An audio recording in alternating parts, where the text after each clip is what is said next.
Hello, BookTube. I wanted to do another quick mail haul. I got a weird delivery that is opposite ends of the spectrum in terms of size. A tiny little package and an enormously heavy box. So who knows what combination that could be. So we'll start with it's just two packages. So this video won't take 35 minutes the way so many of my videos are starting to take. This will not require you to clear your decks and settle down for 3 hours of Steve every day. We'll do these two, and that'll be that. So what is this first one? Let's see. Okay, it's the Made Up Stories. It's a collection of short stories called Instructions for a Funeral by David Means. And it comes out, it's kind of funny. That's a manila envelope in the shape of a casket. This comes out in March. Let's see here. Following the publication of his widely acclaimed Man Booker-nominated novel Histopia, with Instructions for a Funeral, David Means returns to the form at which he most excels, the short story. Okay, good for him. A trained rhesus monkey can excel at the short story form. in today's environment, if you stink at writing short stories and someone says that, just say, no, I don't. I'm really good at it. And that's it. You've won. Thanks to his 4 previous story collections. Oh, why? Oh, well, okay. Right. If he's been doing a lot of this, he's probably good at it. Means has won himself an international reputation as one of the most innovative short story writers today. Okay. Here you'll find historical fiction as well as up-to-the-minute snapshots of 21st century marriages going wrong. Okay. You'll find exploration of what it means to be a storyteller and what stories might be too difficult for a father and husband to tell. All in all, you'll have your faith restored in the concept of the short story. Good Lord. Okay. Well, my faith in the concept of the short story has never faltered, so I'm hoping that I like these anyway. I won't find out for a while. I won't be reading this until the new year, but so almost certainly, it's tough to predict, but almost certainly the arrival of the finished copy for this thing will be the thing that prompts me to read it. Maybe then I'll have read other stuff by him, because I'm not right now remembering that I read Histopia. But anyway, that was the little thing. Tiny little collection, a slim volume of short stories, and then we have this thing, this huge box. So let's see what this is. Will it be one book? Multiple books? What have we got here? Oh, it looks like multiple books. Ew. Okay, well, the first thing was an invoice. People pay money for books.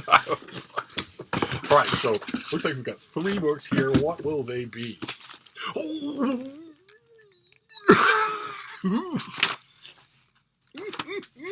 It's my oldest and dearest friends.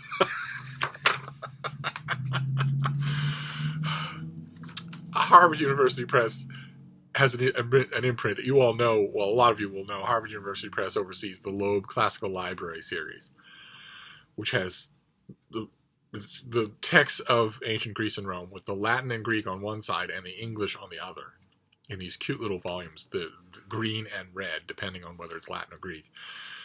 But that's not the only facing page translation series that Harvard oversees. They also do the I Tatti library, which is all Renaissance classics. Now, you all know from suffering through these videos these many years how much I love the classics of ancient Greece and Rome. But I have a special place in my heart for the Renaissance.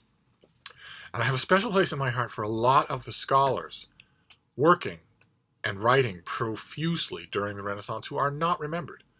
If you ask even a historically literate person to name some writers from the Italian Renaissance, 9 out of 10 times the most they'll be able to do will be Machiavelli. And even there, they'll only know the prince. They won't know anything else. They won't even know that he wrote anything else. They won't be able to tell you the names of any of his contemporaries in Florence, any of the people that he knew and liked and wrote with. And they won't be able to tell you the names of anybody else, certainly not the groundbreakers. And the I Tatti library, as a result, is frequently ending up publishing the very first modern English translations of some of these works. So I love them, and I have reviewed quite a few I Tatti libraries, and I flatter myself. You don't usually hear me toot my own horn about reviews that I myself write, and there's a good reason for that, and it's not humility. Obviously, again, if you've been listening to these videos, you're not going to suspect me of humility. No, it's a reason that you've actually seen in person on this channel.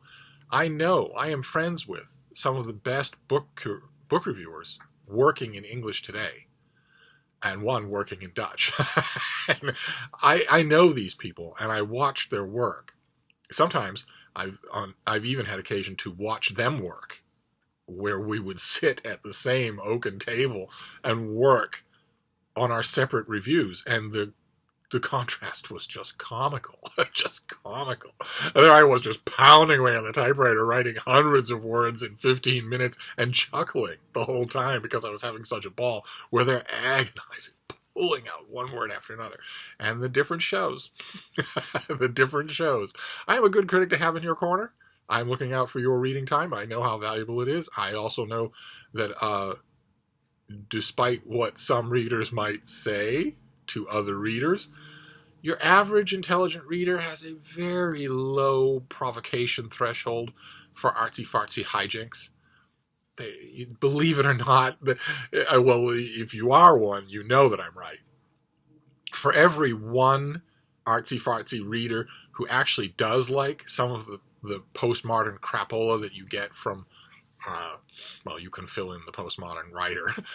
For every one of those that genuinely does like that crap, there are 20 really smart, adventurous, flexible, experienced, modern readers who don't like it, who want something else. They're still fine with being contemporary, but they want more than just orthographic hijinks. They want a mind at work, an electric presence from the author, and I'm a good reviewer for them. I don't make any claims to the higher reaches of Mount Parnassus, but I know my patch and I defend it well. But I don't usually toot my own horn when it comes to reviews. But I'm willing to bet that I myself have reviewed more I Tatti volumes from the I Tatti library than any other person in the world, and I think my reviews are pretty inviting. I know these authors backwards and forwards. I have read them lovingly. The things that they were, the grand enterprise on which they were embarked is absolutely thrilling. The more you know about it, the more thrilling you find it. But anyway, I haven't even looked. What I'm trying to say is I got 3 volumes in the I Tatti library, which are not green and red, They're a lovely sky blue color. Just a uniform sky blue color. So who do we have here? Will it be an Italian Renaissance author that I know, someone that I really like, or will it be someone that I don't like, or will it be someone that I only barely know? What have we got? Okay, all right. Well, the first one is someone that I know really well and that I really, really like, Marsilio Ficino. You can't really make this out in the crappy lighting, but this is Commentaries on Plotinus. This is, let's see here. It's translated by Stephen Gersh, and it's volume 5. Of Ficino's commentaries. So this covers the Ennead Part 3, Part 2, and the Ennead Part 4. On the Penguin wall there is a Penguin classic of the Ennead of Plotinus, but most people have never heard of him. Certainly most people have never read him, even in that English Penguin edition. Who is Stephen Gersh? Do I get to know that? He's a professor of medieval studies at the University of Notre Dame. Okay, all right. Well, let's read a little about Marsilio Ficino, shall we? He was born in 1433, and he died in 1499. He was the leading Platonic philosopher of the Renaissance and is generally recognized as the greatest authority on ancient Platonism before modern times. Among his finest accomplishments as a scholar was his 1492 Latin translation of the complete works of Plotinus, the founder of Neoplatonism. In 1492, the 1492 edition has also contained an immense commentary that remained for centuries the principal introduction to Plotinus's work for Western scholars. Okay, so this is Neoplatonism and the nuts and bolts of Neoplatonism, but I'm going to try to be respectful to Stephen Gersh, because this takes a huge amount of work to do. I don't know if you get that from that description, but this takes a huge amount of work to do this translation.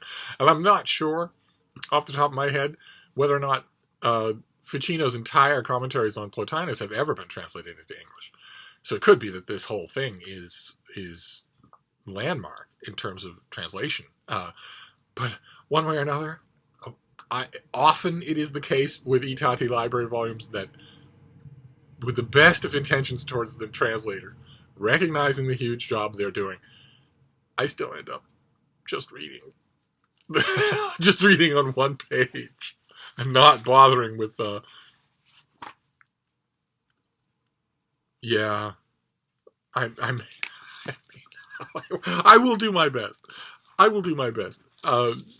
Ficino was a fantastic writer.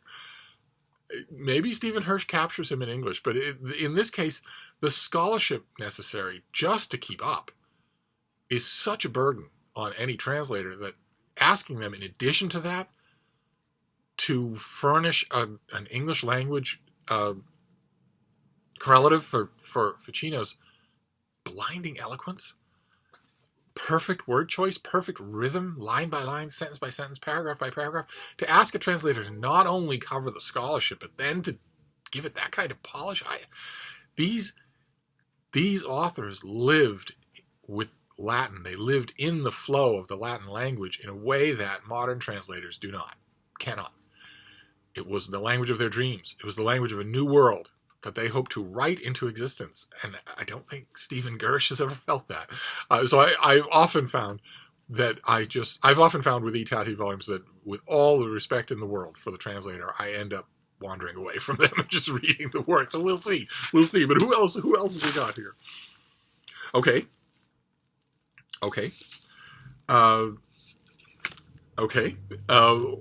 All right, so we go from Marsilio Ficino to a pope. Pope Pius II. And this is his commentaries. Let's see what we have here. This is volume 3, books 5 through 7 of his commentaries. So this is translated by Margaret Meserve. Let's see here. Let's see what they tell you about him. The Renaissance popes were among the most enlightened and generous patrons of the arts and letters in the Europe of their day. Some of them. They tried. They were also tight-fisted. The diaries of Pius II give us an intimate glimpse of the life and thought of one of the greatest of the Renaissance popes, who was pope from 1405 to 1464. He began life as Aeneas Silvius Piccolomini in a small town in Siena, and became a famous Latin poet and diplomat, originally an opponent of the papacy as well as something of a libertine. He eventually reconciled himself with the Roman Church and became a priest, then a cardinal. Finally, he was elected Pope Pius II in 1458, and dedicated his pontificate to organizing a pan-European crusade against the Ottoman Empire.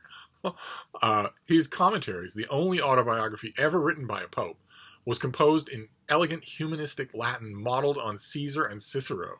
This edition contains a fresh Latin text based on the last manuscript written in Pius's lifetime, an updated and corrected version of the 1937 translation by Florence Alden Gragg. And Margaret Meserve is also from Notre Dame. We've got a little hotbed of I Tatti translators there. So this, I didn't know that. I guess Pope Pius's commentaries had an English language translation before this one. God knows how creaky it was. But all right, so I haven't read the autobiography. I haven't read the commentaries of Pope Pius II in probably 50 years. So this is going to be fantastic. I will read the translation. I will read the original. I will read the notes. And I will try and see if I have the other volumes, the first 2 volumes in the I Tatti series. So we're doing all right. We have Marsilio Ficino, whom I absolutely love, I adore, I worship. I would have to worship someone to follow them through Plato for volume after volume after volume, and with him I happily do. And then the commentaries of Pope Pius, who I don't know quite as well, and I'm certainly no big fan of. I don't remember that they ever made a strong impression on me. So we're basically 1 for 2. So we'll see who this third author is. I'll turn this volume over and we'll see. Is it going to be somebody that I'm mezza about? Is it going to be somebody that I like? Maybe somebody I don't like? There are some of these humanists that rub Steve the wrong way.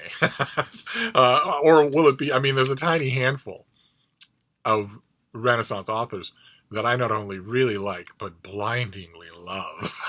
Just blindingly love. Like, for instance, well, the one that you would probably remember from this channel was from when I was touring you through Penguin Classics, and that would be Ludovico Ariosto, who wrote the Orlando Furioso, a huge poem about Roland, the Song of Roland, that Roland, a super warrior, a Christian warrior who loses his mind thanks to love.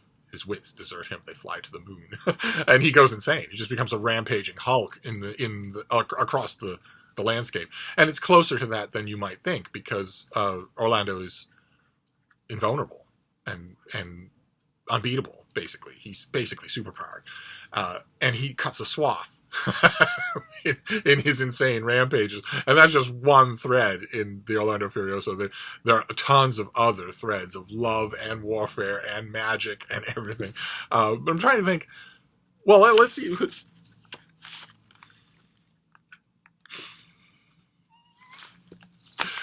This is Ariosto.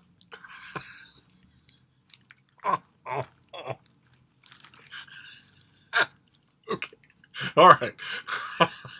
This is the Latin poetry of Ariosto. This is translated by Dennis Looney and D. Mark Posanza. Are they from Notre Dame? I'm sorry. I'm kind of plotzing here. No, they're not. No, they're both from the University of Pittsburgh. Okay, let's read a little about Ariosto, shall we? He was born in 1474, died in 1533. He was one of Italy's greatest poets and a leading figure in 16th century Italian humanism. After some years working in the household of Cardinal d'Este in Ferrara, to whom he dedicated his dazzling romance epic Orlando Furioso, Ariosto settled in Ferrara under the patronage of the cardinal's brother, Alfonso. He continued to write throughout his life, publishing 214 letters, 5 plays, 7 satires in verse, and dozens of lyric poems in Italian and Latin.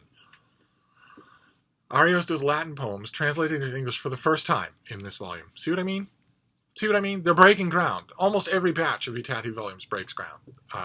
Shameful, but wonderful at the same time. Translated to English for the first time in this volume, are remarkable for their erudition, technical virtuosity, and playfulness. The I Tatti edition provides a new Latin text, the first to be based on a collection of autograph manuscripts, and offers a unique insight into the Latin formation of one of Renaissance's foremost vernacular writers. And you get, right there, they're not translating it into verse, looks like. They're going to translate, they're going to translate his verse into prose. That's okay. That's okay. It's tough enough just to do that without trying to match English rhythms. Okay. All right. Steve needs a moment. He's a little verklempt.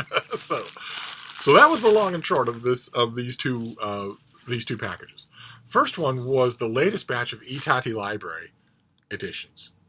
Pope Pius II, we have Ficino, Marsilio Ficino, and we have Ludovico Ariosto. So Steve is happy. And then we have something else. No, it's not fair. It's not fair to, what's your name again? David Means. It's not fair to him. How is he supposed to compete with Ficino and Ariosto? So there you have it. Sorry. I was not expecting to plots on camera. So I will retire to Milady's boudoir. I will see you soon. Thank you, BookTube.